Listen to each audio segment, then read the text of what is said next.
और कल्पेबिलिटी है या इनकॉम्पिटेंस है, ये हम समझना चाहते हैं। तो ये हमारी पोजीशन शुरुआत से थी। From day one it is been our position is not change. जब गृह मंत्री जी ने कह दिया कि हम हर बात का जवाब देने के लिए तैयार हैं, तो फिर वो चर्चा से क्यों भाग रहे हैं? मैं स्पष्ट कहना चाहता हूं, राहुल गांधी, चर्चा से मत भागना, हम तैयार हैं। सदन के अंदर हम हर विषय पर चर्चा करने के लिए तैयार हैं, तुम भागना मत। लोकसभा के अंदर हंगामा हो रहा था। खुद किरण रिजिजू कह रहे थे कि गृह मंत्री अमित शाह बोलने के लिए तैयार हैं। वो कह रहे थे आइए विपक्ष से बैठिए सदन में, गृह मंत्री बोलेंगे। जवाब देने का तैयार है। मैं अनुरोध करता हूं कांग्रेस पार्टी और इनको कि गृह मंत्री जी का जवाब के समय डरना नहीं है, भागना नहीं है, पूरा सुनना पड़ेगा। मैंने बिजनेस एडवाइजरी में भी सार्वजनिक वहां सबके सामने में कह दिया है कि सरकार। अब देखिए जरा सदन में क्या हुआ, किस बात को लेकर बवाल मचा हुआ था। सबसे पहले किरण रिजिजू ने कहा, केंद्रीय मंत्री रिजिजू ने कहा सरकार चर्चा को तैयार है। छात्रों के प्रदर्शन पर चर्चा के लिए केंद्र सरकार तैयार है। गृह मंत्री अमित शाह सदन में जवाब दे सकते हैं। रिजिजू ने कहा जब शाह बोले तो विपक्ष को उनकी बात सुननी चाहिए।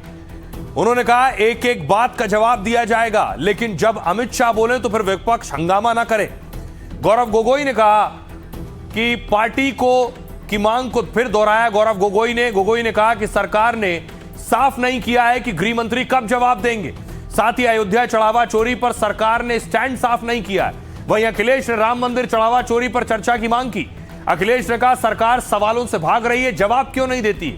लोकसभा स्पीकर ओम बिरला ने सांसदों से अहम बिलों पर चर्चा की मांग की।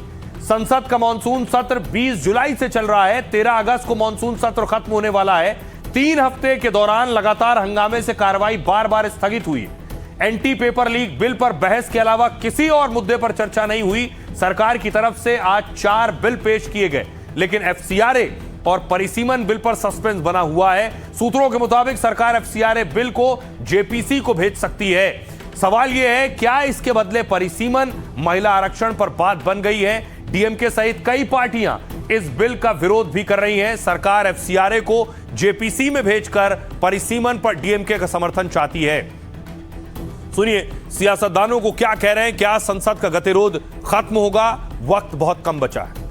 हम ये जानना चाहते हैं कि गोली किसने चलवाई, और अगर इन्होंने नहीं चलवाई तो होम मिनिस्ट्री ने किसने चलवाई, और कल्पेबिलिटी है या इनकॉम्पिटेंस है, ये हम समझना चाहते हैं।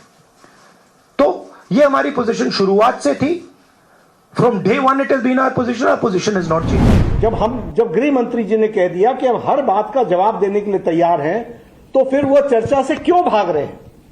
मैं स्पष्ट कहना चाहता हूं, राहुल गांधी, चर्चा से मत भागना, हम तैयार हैं। सदन के अंदर हम हर विषय पर चर्चा करने के लिए तैयार हैं, तुम भागना मत। गृह मंत्री जी पार्लियामेंट में स्टेटमेंट नहीं देंगे तब तक डेडलॉक कंटिन्यू ही रहेगा मेरे ख्याल से। गृह मंत्री जी पार्लियामेंट में स्टेटमेंट नहीं देंगे तब तक डेडलॉक कंटिन्यू ही रहेगा मेरे ख्याल से।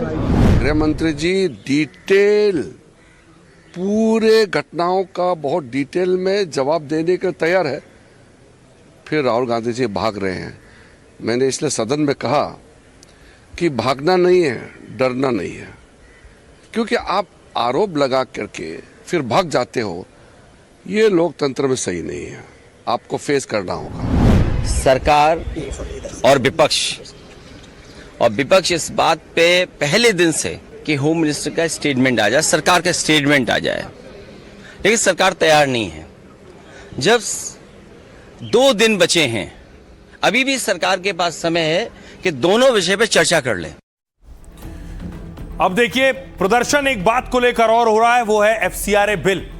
आपने सुना डिंपल यादव ने भी एफसीआरए का जिक्र किया है। आपको बताऊंगा ये एफसीआरए क्या है जिस पर बवाल हो रहा है, हंगामा हो रहा है।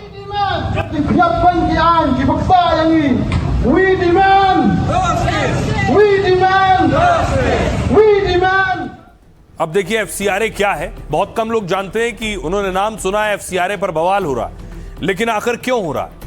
एफसीआरए का मतलब है फॉरेन कंट्रीब्यूशन रेगुलेशन एक्ट। यह बिल मार्च में लोकसभा में पेश हुआ था, लेकिन अभी इस पर चर्चा और पारित होना यह बाकी है। विदेशी फंड को लेकर यह भारत का कानून है। देश के एनजीओ संस्थानों के विदेशी फंड पर नजर रखता है, विदेशी फंड के इस्तेमाल को नियंत्रित करता है। इसका मकसद विदेशी फंडिंग का राष्ट्रीय हित के खिलाफ इस्तेमाल रोकना है। इसमें कई तरह की संस्थाएं शामिल हैं, चैरिटी, शैक्षणिक संस्था, धार्मिक निकाय और एनजीओ हैं। इन सबको विदेशों से फंड हासिल होता है। संशोधन बिल में केंद्र सरकार को एक नामित प्राधिकरण बनाने का अधिकार दिया गया। यह प्राधिकरण विदेशी चंदे और चंदे से बनाई गई संपत्ति का प्रबंधन अपने हाथ में लेगा। इसका राजनीतिक दलों और ईसाई संगठनों ने विरोध किया है। इनके मुताबिक अगर विदेशी चंदे से स्कूल, अस्पताल या दफ्तर बनाया जाता है और अगर उस संस्था का एफसीआरए रजिस्ट्रेशन खत्म हो जाता है तो बिल के मुताबिक यह संपत्ति सरकार के बनाए प्राधिकरण के पास चली जाएगी, यानी जब्त हो जाएगी। अगर संस्था तय अवधि में नया रजिस्ट्रेशन करा लेती है तो इस संपत्ति पर उसका कब्जा दोबारा बहाल कर दिया जाएगा। लेकिन तय अवधि में नया रजिस्ट्रेशन नहीं होने की स्थिति में इस पर केंद्र के बनाए प्राधिकरण का कब्जा हो जाएगा। बिल में इसी को लेकर सबसे ज्यादा बवाल है। इसका कई दलों और धार्मिक संगठनों ने विरोध किया है।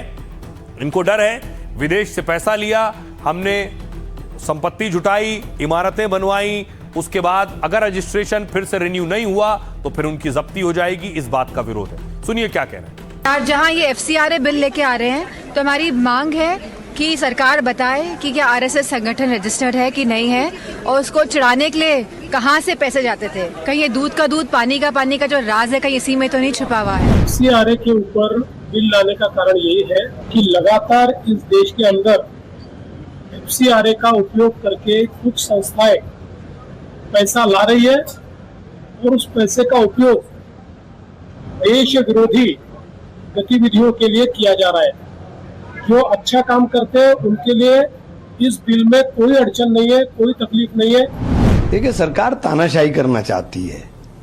तानाशाही नहीं देश के अंदर चल सकती। लोकतंत्र को खत्म करना चाहते हैं, हर चीज के ऊपर अपना कंट्रोल ऐसे चाहते हैं कि सब चीजों को वही कंट्रोल करें। तो कैसे मुमकिन है?